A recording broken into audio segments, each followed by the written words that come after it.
Miss POV. Magkakaharap kaming apat sa living room. Katabi ko si Mama Carmela habang kaharap ko naman si Harold at katabi nito si Irish. Napapansin kong kanina pa nababalisa si Mama. Ama, ayos lang po ba kayo? Hinawakan ko ang kanyang kamay. Oo naman, ayos lang ako. Ngumiti ito sa akin at saka niya hinaplos ang kamay ko. Sabay kaming napatingin kay Harold nang tumikim ito. Tita, liligawan ko po si Ashley. Hindi na ituloy ni Harold ang kanyang gustong sabihin ang putulin nito ni Mama. Sigurado ka bang kaya mong tanggapin si Ashley? Kahit pa buntis na siya? Tanong ni Mama. Feeling ko sobrang komplikado. Bakit naman kaya biglang gusto ko ligawan ni Harold? Nahihiya ako kay Mama dahil sa kanya pa nagpaalam si Harold ngayong kasal na kami ng anak niyang si Aaron. Walang kaalam-alam si Harold. Hindi ko tuloy alam kung ano ang sasabihin ko. Yes, Auntie. Tanggap ko si Ashley. Kung ano man ang kalagayan niya ngayon, handa ko maging ama ng anak niya. Seryoso na sagot ni Harold na nagpaawang sa akin labi.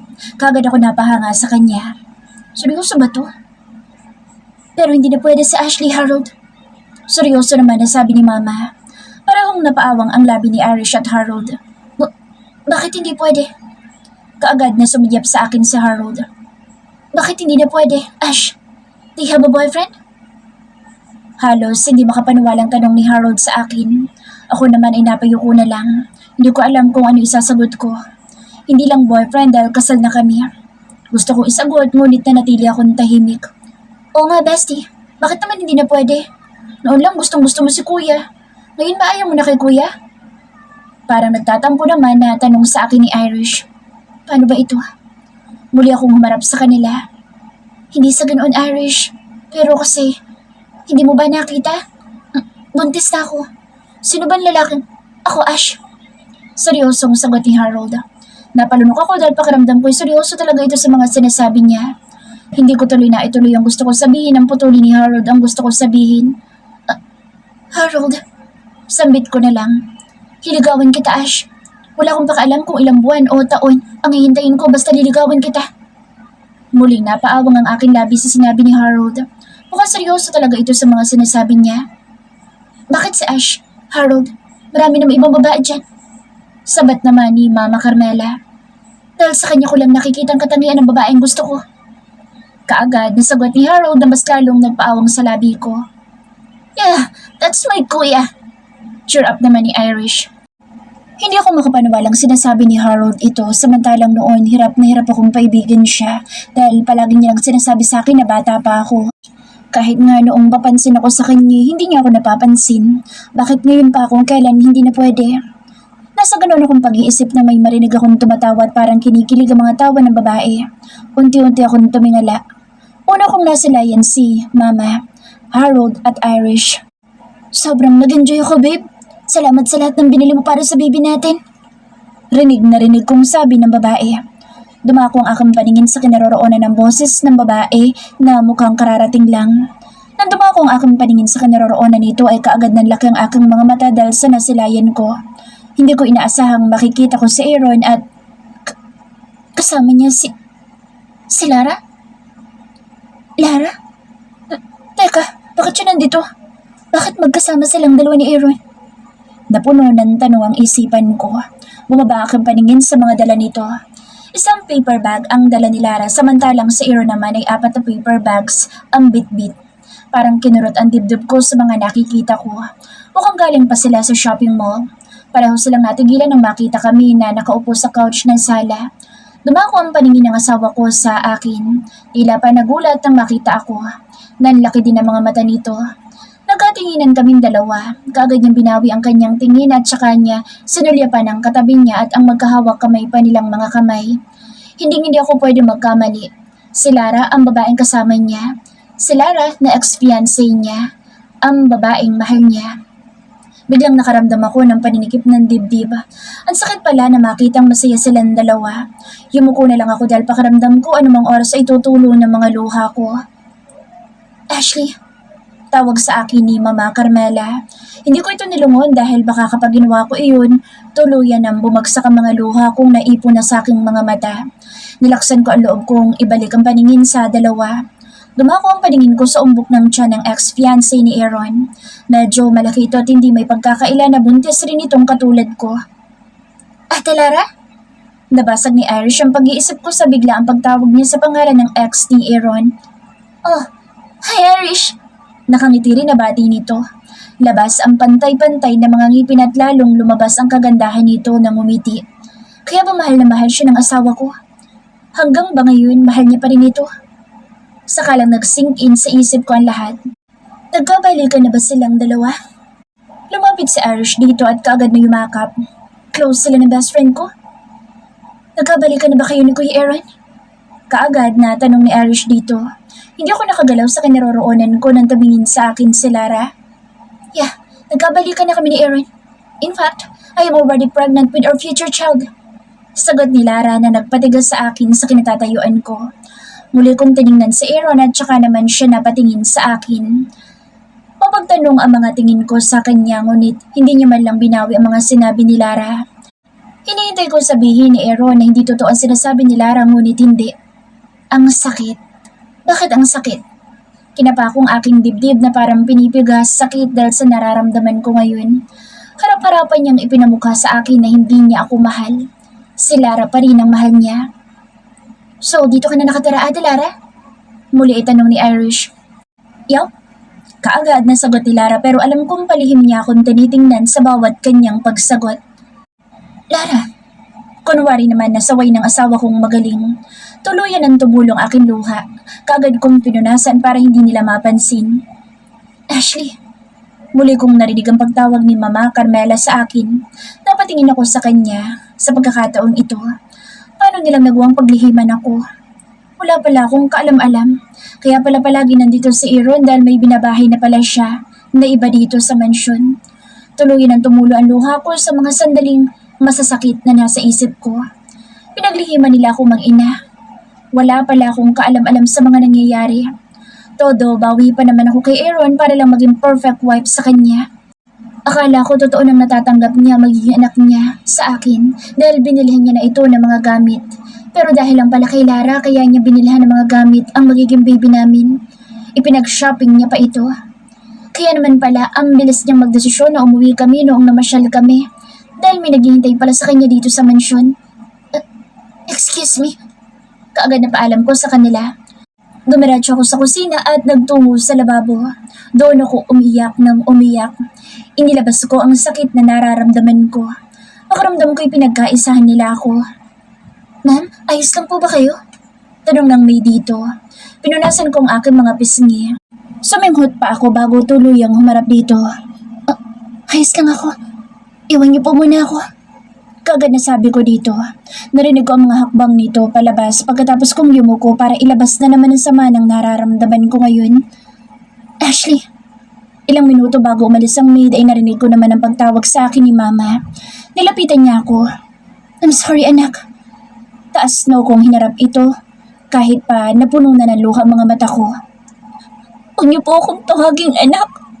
Hindi niyo naman po ako anak. Paano niyo po nagawang ilihim sa akin to? Habang naghihintay ako sa anak niyo na umuwi, may binabahay na pala siya dito.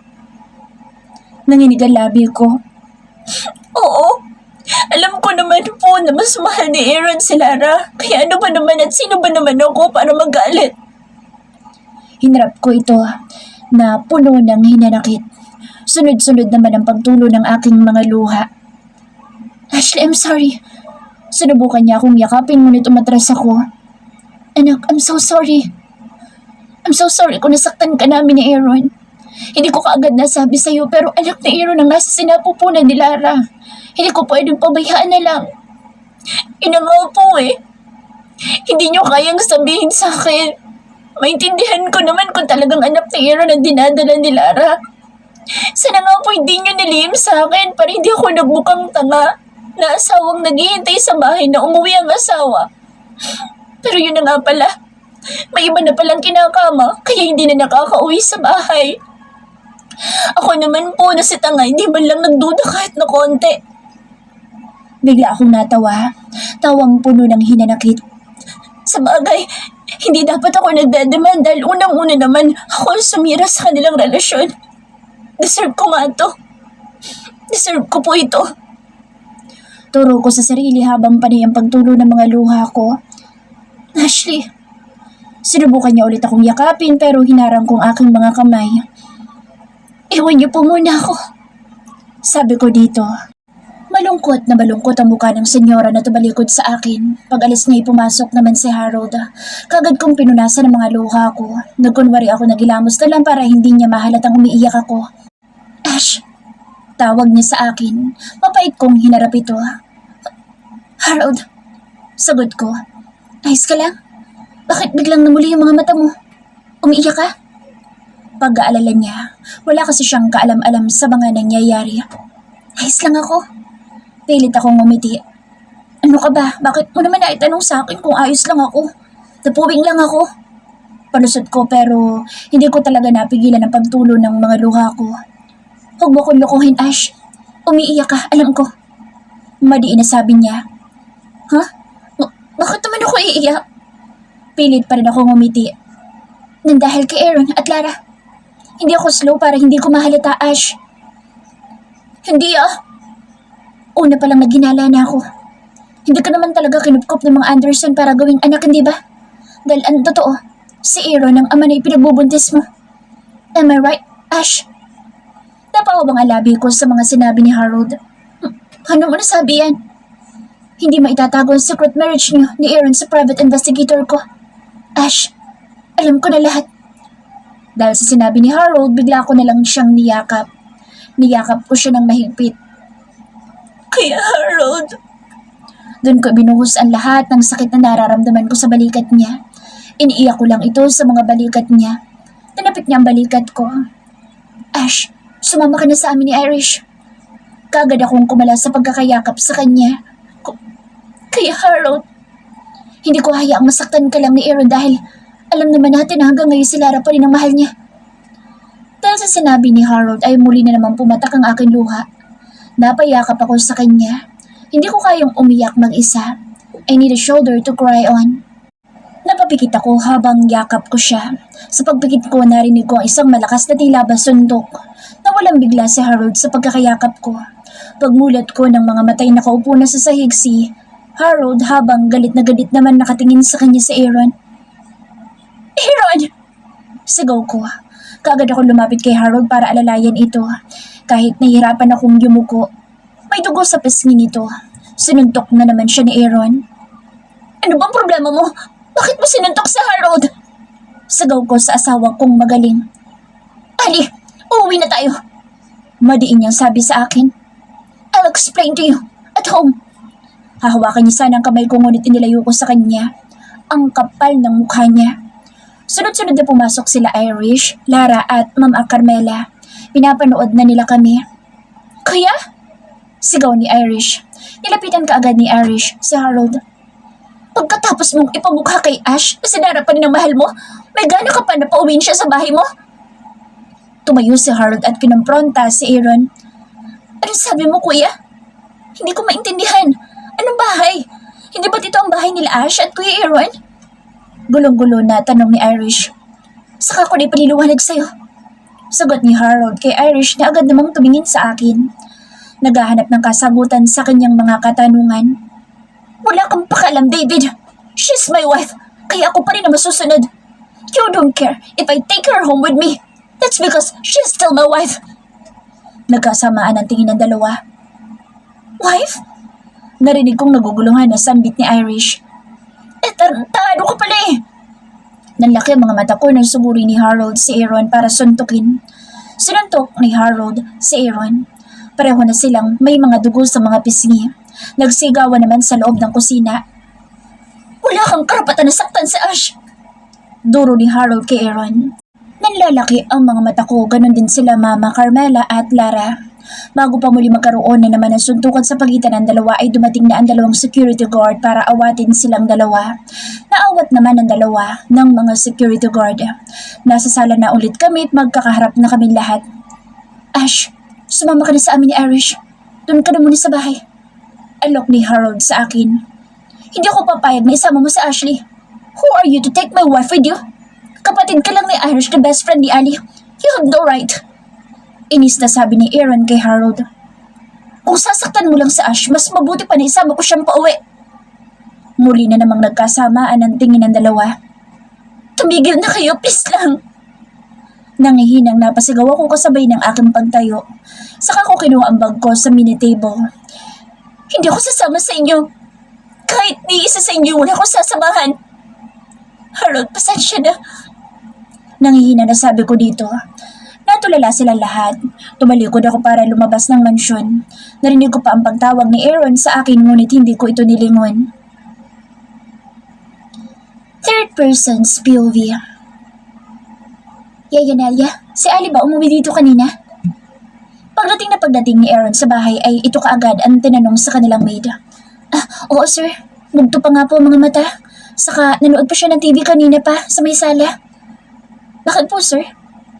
Wala siya sa silid namin. Tulungan mo ako maghanap sa ibang room. Utos ni Aaron. Saka nagmadali ito na umakyat para tingnan ang iba pa na silid sa itaas ng bahay niya. Ngunit hindi niya nakita si Ali. Ali, where the hell are you? Napabulong na lang siya sa kawalan at saka muling bumaba. Sir, wala po si ma'am. Salubong sa kanya ni Yaya Nelia. Sa pang kanyang noo na napaupo sa couch. Hala, saan kayo nagpunta si ma'am? Kanina lang nanonood pa siya ng balita dyan. Hindi ko naman napansin, umalis pala. Ashley's POV. Umuwi pa rin ako sa bahay kahit sobrang sakit ng nararamdaman ko. Kahit sobrang sakit ng ginawang paglihim ni Aaron sa akin. Ang sakit lang makita ang asawa mo na masaya kasama ang ibang babae. Ang babaeng tunay niyang minamahal. Nakakasama lang ng loob dahil mas nauna pang ipag-shopping ni Aaron ang anak nilang dalawa ni Lara kaysa sa anak namin. Ano nga ba ang laban ko sa babaeng mahal na mahal ng asawa ko? Mahal ko na nga ba si Aaron? Bakit ba ako nasasaktan? Itigil mo yung nararamdaman mo, Ashley. Nandiyan naman si Harold. Handa kang panagutan. Hindi ba't si Harold ang crush mo? Parang baliw na kinakausap ko ang sarili ko habang patuloy naman na nababaliw ang mga luha ko. Mapait ako napatawa, sabay haplos sa aking muka na basang-basa na dahil sa mga luha. Palabas na ako ng mansyon hanggang sa makalabas ng gate. Umaasa pa ba ako sundan ni Aaron? Sa mga Korean movie lang nangyayari iyon. Pero sa totoong buhay, hindi mangyayari kapag nagtampo ang babae sinusuyo rin kaagad. Ito na yata ang resulta sa palagi kong panonood ng Korean movie. Masyado ako naging ilusyonada. Pumara ako ng taxi. Kahit galit ako kay Aaron, nagawa ko pa rin na umuwi sa bahay namin. Sa bahay niya. Baka susunod silang dalawa na ni Lara ang titira dito. Buong tapang kong pinunasan muli ang aking mga luhat dahan-dahan pumasok sa loob. Hindi ko ipinapahalata kay Nanay Nelia na umiiyak ako. Ipapakita at ipaparamdam kong hindi ako affected. Pagkapasok ay sumalubong sa akin si Nanay Nelia. Nagkunwari ako masaya para hindi niya mapansin ngunit napatitig siya sa aking muka. Umiyak ka ba, ma'am? Tanong nito sa akin. Yumuko ako sa kamuling tumingala para ngumiti sa kanya. Hindi po, Nanay Nelia. Napuwing lang po ako kaya namumula po ang mga mata ko. Sagot ko dito saka nagpaalam na. Pumasok ako na parang walang nangyari. Kahit pagalit ako kay Aaron ay nagawa ko pa rin umuwi. Umupo ako sa couch at kinuha ko ang remote ng TV. Binuksan ko na lang ito at manonood na lang para mawala sa isip ko ang nangyari sa mansyon. Pero kahit anong gawin kong pag-enjoy sa sarili bumabalik at bumabalik pa rin sa isip ko ang senaryo kanina. Pinaglipat-lipat ko ang channel ng TV hanggang sa mapadpad ako sa news channel.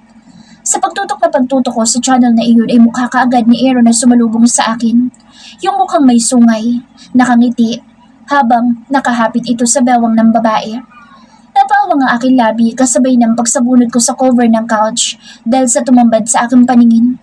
Bakit sa dinami-dami na pwede ko mapaglipatan, bakit dito pa sa channel na ito? Nananadya ba ito? Ikinuyom kong aking kamao. Habang pinapanood ang asawa kong masayang nakikipag-usap sa lalaking nag-i-interview sa kanila ni Lara.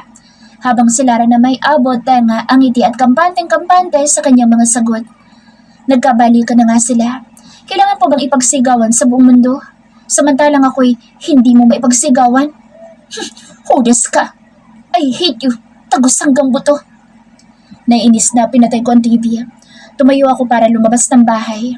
Halos wala na nga ako sa akin sarili. Habang naiisip ko ang napanood ko kanina, ay naninikip ang dibdib ko at parang gusto ko nang bumigay. Parang gusto nang bumigay ng mga tuhod ko. Bago Bago ako lumabas ay inayos ko muna ang konting gamit ko. Sandali ako natigilan nang masulyapan ko ang crib. Muli na naman tumulo ang luha ko. Napapikit ako habang hinahaplos ito. Hindi ka na magagamit ni baby. Sunod-sunod na tumulo ang luha ko. Dumako naman ang paningin ko sa mga paper bags na nakalinya sa tabi. Isa-isa kong hinaplos ang mga ito. Napapikit ako habang nililisan ang silid namin. Mabuti na lang wala si Nanay Nelia paglabas ko ng silid at hanggang makalabas ng bahay ay hindi ko nakita si Nanay Nelia. Sumabay naman sa pag-iyak ko ang pagbuhos ng ulan. Mahina lang ngunit sapat na para mabasa ang buhok ko at pati na rin ang damit ko. Nagmadali akong sumilong sa 24/7 store. Nanginginig akong pumasok dito. Napapatingin sa akin ang ilang couple na nadadaanan kong table. Buntis pa naman tapos nagpapaulan. Narinig kong bulong-bulungan sa tabi. Nasaan kaya ang asawa niyan? Hindi nakaligtas sa akin pandinig ang kanilang mga bulong-bulungan. Hindi ko nalang pinansin. Kagad ako lumapit sa cashier para magtanong. Meron ba kayong gamot? Tanong ko dito. Anong gamot po, ma'am? Gamot sa puso. Sagot ko dito. Hindi makapaniwalang napatingin sa akin ang cashier. Bawal po kayo sa kahit na anong gamot, ma'am. Lalong-lalo na't buntis po kayo. Wala din yung gamot dito. Nasa tapat po ang Mercury Drug. Kung meron po kayong gustong bilhin na gamot. Seryosong sagot dito ngunit nagbibiro lang ako. Gusto ko lang mawala itong sakit na nararamdaman ko. Magagabi na makaalis ako sa 24/7 store. Hindi ko nga alam kung saan ako pupunta. Mabuti na rin at wala ng ulan. Ayokong guluhin sila Irish at Harold pero saan ako pupunta? Wala akong mapupuntahan. Third person's POV. Babe, hindi ka ba pupunta dito ngayon? Nababagot na tanong ni Lara kay Aaron. Isang oras ang lumipas, tumawag naman kaagad sa kanya si Lara. Oops, sorry. Hindi kasi talaga mawala sa isip kong nakasanayan kung tawag ko sa'yo. Ayos lang naman at tawagin kitang babe, diba? Malambing ang tono ng pananalita nito. Tumikim siya bago niya ito sagutin. It's up to you, Lara. Sagot niya kasunod ang mahinang pagtawa ni Lara. Mahal mo pa rin ako, no? Pangaasar nito. It's complicated, Lara. I'm married to Ashley. And now I don't know where she is. Ano kung dinadala niya? Kahit sabihin ko pa na hindi ko siya mahal. Sagot niya kay Lara na ikinatahimik naman ni Lara sa kabilang linya. Hinanap mo ba siya? I have hired someone to find my wife. Paninindigan niya. Kahit saan pa siya magpunta, mahahanap ko siya. Dagdag niyang sagot. Isang buntong hininga ang isinagot ni Lara sa kabilang linya. Sa tono ng mga pananalita mo, nahalata kong mahal mo na talaga siya. Malungkot na sabi ni Lara. No, I don't love her. I'm just looking for her because she's carrying my child. Ayoko may mangyari masama sa anak ko. Muli ay paliwanag niya kay Lara. Isang buntong hininga naman ang naisagot ni Lara sa kanya. Sige na, matutulog na ako ng maaga. Kung hindi ka naman pupunta rito. Paalam ni Lara. I will visit you tomorrow. Don't be sad. I don't want you to be sad, Lara. Talaga? Biglang nabuhayan ang boses ni Lara sa sinabi niya. Yes. So go to bed early, cause I'll be there tomorrow. Okay. I love you, babe. Walang pag-aalinlangan na sabi ni Lara sa kanya. He was stunned for a moment and didn't know what to answer. Half of his heart says he still loves Lara and the other half tells him not to hurt his wife's feelings. Ashley. Hindi niya masabi. Bakit hindi mo ituloy? I just want to say goodnight, Lara. Sa kanya ibinaba ang cellphone sa side table. Kalalapag niya lang nito nang mag-ring na naman ang kanyang cellphone. Nang tingnan niya ay si Senyora Carmela ang tumatawag sa kanya, ang kanyang ina. Tinatamad niyang kinuha ang phone sa side table at saka sinagot ang tawag nito. What is it, Mom? Nakita mo na ba si Ashley? Pag-aalala nito. Wala pa akong balita sa mga tauhan ko. Di pa sila tumatawag sa akin. Tanging sagot niya. Bakit hindi mo hanapin? Hanapin mo si Ashley, Aaron. Baka kung ano mangyari sa kanya. Galit na anito sa kabilang linya. If she ran away, she probably knew how to come back. Let's let her cool down her mind. Walang kagana-gana niyang sagot. Anong sabi mo? Yan lang bang masasabi mo, Aaron? Oh God, anak mo dinadala ni Ashley. At kapag may nangyari masama sa asawa mo, may mangyayari din sa magiging anak niyo. Sapo ko! Sigaw ni Senyora sa kabilang linya.